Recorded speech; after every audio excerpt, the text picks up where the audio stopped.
What's up, guys? Welcome to another episode of Money on Track. As I discussed on the last episode, I worked at my dad's towing company. Now I'm going to talk about the very first business that I had on my own. Well, not very first business, but the very first real business, because my e-commerce business was sort of illegitimate since it wasn't on paper. I hadn't filed the business with the state. This was my very first real business. We're headed up to the Grapevine. Just to give you a sense of this location, well, as you can tell, we're climbing. My Jeep's struggling to go 30 miles an hour. The massive tires on this thing are slowing it down. This stretch of highway is called the Grapevine. At the very top of it is where my towing company was. It was a towing company that I started up here. The very tip of it has an elevation of 4,177 feet.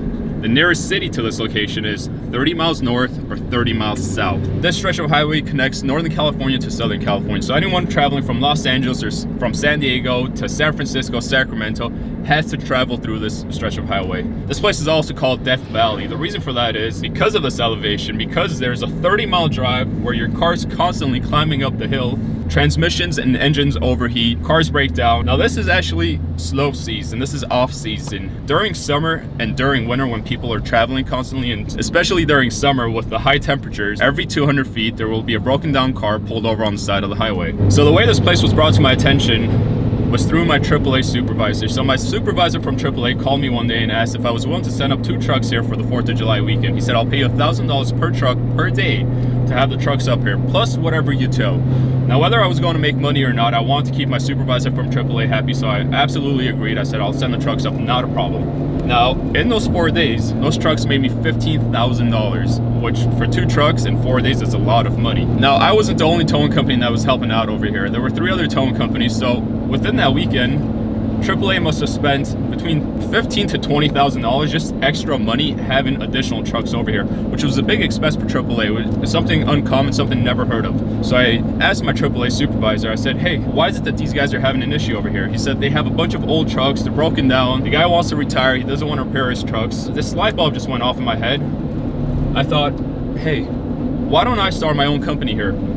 You already know our scores are the best, which they were. My dad's towing company, we were consistently ranked top 5 over the last 3 years with AAA out of 500 different towing companies. So I said, you know what our track record is. You know I'm gonna give you great service. Let me start a company up here.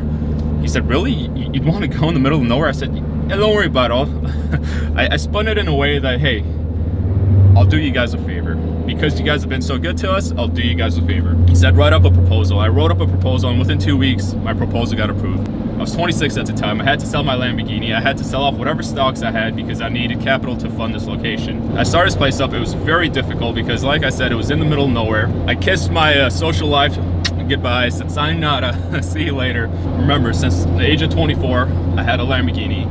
I lived in LA, right next to Hollywood. I was clubbing every Friday and Saturday. I would take my Lamborghini, park it outside the club, get bottle service with all my friends. I was living the life of any 24, 25, 26-year-old. I had to make the sacrifice because I wanted a better life. So I'll show you guys the mobile home I used to live in. In the back of the tow yard, there was a mobile home. For the next 3 years, I lived there 4 weeks straight at a time. So I'd stay there 4 weeks. I'd go back home 1 day out of the week to spend some time with family, play fetch with my dog, just to have a normal life. Now, I had the biggest towing company here, so any car that would break down was being towed by my towing company. But I also wanted all the mechanical repairs. So any car that was broken down, I wanted to either tow it or repair it. Now, there was another mechanical shop that had been in business for about 20 years. I approached him very politely. I said, I want to buy you out. I made him an offer, which was on the lower end, right? But I was here for business. I wasn't gonna give him top dollar for his business. The guy got pissed. He said, I've been in business for 20 years. Do you think I'm gonna sell it to a city slicker like yourself? Get the hell out of here. I said, listen, either sell me the business or I'm gonna run you out of business. Now, I know it was a cutthroat decision by me, but hey, I was making a sacrifice. I was here for business. I was here to make money. Something I had to do for my business. The guy nearly punched me and kicked me out of his shop. So I went back to my dispatchers and all my employees. I said, for the next 6 months, if any one of you guys drop off a single car here, you're immediately fired. Not only did I do that, but I reduced my mechanical repair prices down so low that the guy couldn't compete. Within 6 months, he was out of business. So I got his place free and clear, no money out of my pocket. I leased it out and I just shut the place down because I didn't want any competition. I wanted my mechanic shop to be the only one on the hill. So it was okay for me to pay $2,000 a month over there just to have that place shut down, just so I wouldn't have to worry about another mechanic shop. whatever car needed to be repaired had to pay my prices and had to come to my mechanical shop. So now I had all the tows and all the mechanical repairs, and I decided this place needs a car rental location. So I approached Enterprise and Hertz, and I got a contract over here with Hertz. So all my customers were visiting family in either Northern California or Southern California over the weekend. So my pitch to them was, I'll tow your car to my mechanic shop, I'll give you a rent-a-car, go finish out your trip, go visit your family. When you come back in 4 days, your car is gonna be ready and you can continue going on home. So I would tow their car, repair it, and give them a rent-a-car. I would make money 3 ways on one single job. That is how I turned this place into a cash cow. I started this place in September. 10 months later in July, I had cleared $347,000 in the month of July alone. In the first 12 months, I made $2 million. My sacrifice was worth it. I stayed up here for 3 years. I sacrificed my life for 3 years, but I made a ton of money over those 3 years. And at the end of the 3 years, I sold the business off for a very large sum. Took that money, moved on to my next business, which was an oil field. So the whole point of the story is that you don't have to have a prestigious business to have this lifestyle. I had a towing company of all things. I lived in a mobile house.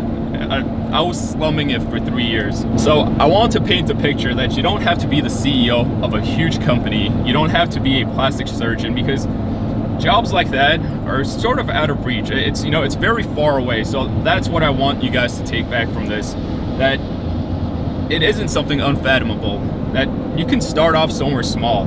This was my foundation. A towing company was my foundation. This was my building block to the next step. Always have your next move, your next step in your mind. So start off somewhere small, make money, take the next step, get on to something bigger, then take the next step and the next step. Right now, I have an oil field, I have AGX, which is for fun really. I have a solar company, and I have a big real estate development company. I'll get into those businesses later on, but I went from being a dispatcher at my dad's location to having everything I have, all in a matter of 6 years. So it's extremely easy. All it takes is hard work and dedication and some drive. There's no magic pill, there's no magic potion, there's no magic sauce, just hard work, dedication, and focus. Now, something else people don't talk about is you have to reward yourself. So after being up here for a year, yes, I had made a ton of money, but I hated my life. No gym, no nightlife, no social life. My friends were 50 miles away. It was the worst of the worst, right? I was in the middle of nowhere. So what I did was I decided to reward myself, because I wasn't sure if I could do this for another year. I bought myself a Maserati, gave myself a little gift.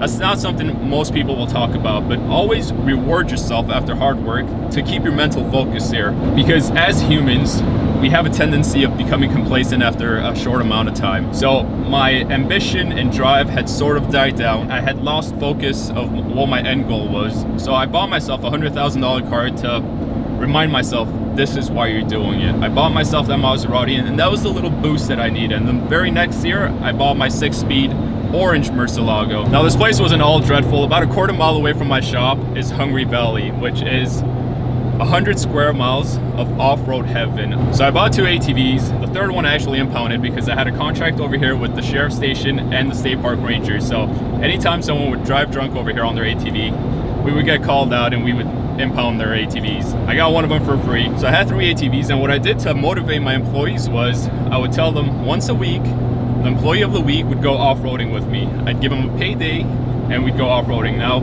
my employees thought of this as a reward, but really it was just a way of me having a friend to go ATVing with, because I was so far away from my friends. I didn't have anyone here. I wanted a buddy to go off-roading with, so really I was paying to have a friend for the day. So in other words, as a business owner, I figured out a very tactical way of ensuring that my employees would bust their asses off beyond their 12-hour shifts in the event that I needed them to. Okay, so we finally made it here. Let me show you guys the beautiful castle I used to live in, the business I used to have, the 2-bedroom mobile home that I used to live in. So this mechanic shop is the second mechanic shop I told you guys about. This is the one I leased out and just shut down. The new owner of the towing company basically followed my lead and shut this place down as well. So there's not much to see here, but right up the road is the towing company and the main mechanic shop, which at the time when I had it was a Napa Auto Care Center. Oh, I forgot to mention that. Yeah, my mechanic shop over here was a Napa Auto Care Center. Unfortunately, these guys lost the contract for that, but you can tell where the Napa Auto Care Center sign was.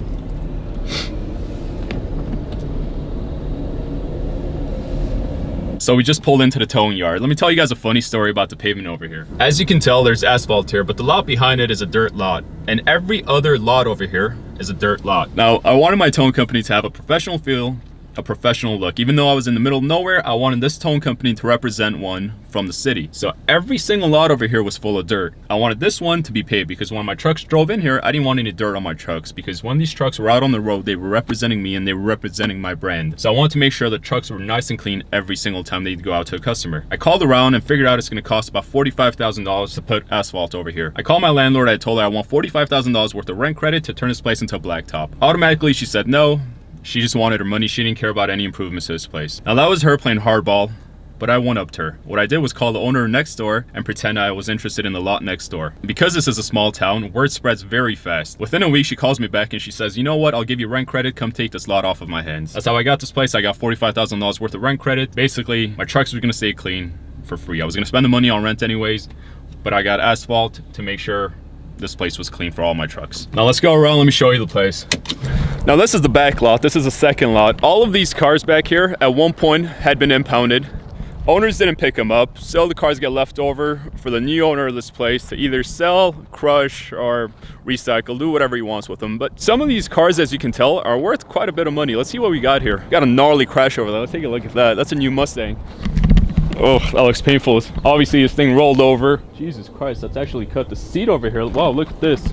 Look at the seat. Oof, that's definitely painful. So basically this thing flipped over and rolled on its roof. Take a look at this. You can tell where this actually scraped against the ground. See things like this all the time. Newer Nissan Miura, Ford over there. This Jetta, pretty new. Front end damage. Bunch of cars here. So this was the bonus side to the business. Selling cars off like this, you know, it'd be like $50,000 clearing off this lot, and this lot would fill up every 2-3 months. Got an older Mustang, that's pretty cool. Bug, what else? Let's pick a victim to drive over today. Oh, I think I see a Porsche back there. It's a pretty cool 944. See what's up with this. Huh. Probably overheated. But these things are worth quite a bit of money nowadays. This thing alone is probably 10K. All right, here's the main yard. I had 16 tow trucks here. I think there's about 6 of them here, so the rest are on the road. This one's pretty cool. This one costs 350K. This thing tows big rigs.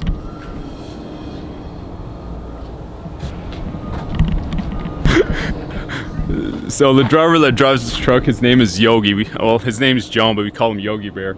He's got a bear on top of the truck. So most of the trucks are always out on the road. That's the mechanic shop. Like I said, it used to be a Napa Auto Care Center, which was pretty cool. It was an easy sell for customers. Having a brand name like Napa is very important because it makes selling jobs to your customers very easy. It makes them trust you a bit more. It's, you know, you're not a mom and pop shop anymore. You're a brand shop. So brands are very important. They make you more money. What's up? How are you? Good, man. How are you? Great. Let me say hi. Proper hi. It's been a while. So you guys ready for this? I don't think I have. All right. So this is where I lived for 3 years. I didn't have all this crap over here. I kept it a bit cleaner, but that's the mobile home I lived in. It's embarrassing in a sense, but it's very humbling. I always enjoy coming back here because it reminds me how I got started. So I never lose track of that, which is why I try to reply to everyone, which is why I treat everyone fairly. I don't look down on anyone based on their social status or social cue. I don't judge people based on how much money they make. At one point in my life, I lived in a mobile home. Now I have a big, beautiful house, but this is where I started. Every story has a beginning. Don't forget that. Step 1, step 2, step 3, and then infinity, right? So this is a mechanic shop. Remember, it's off season. During peak season, this place was stacked. Cars lined outside the door. They're closed on Tuesdays. I was open 7 days a week. I was never closed, but even on the off season, I would have cars packed in here. Different owners have different ways of running businesses. Obviously, I ran things a little differently, but this is working out for him. I was under a lot of pressure, a lot of stress. I wanted to make money quick and in a short period of time. He's thinking more long-term. I was just here for a short amount of time. This is a dispatch office. Daddy's home.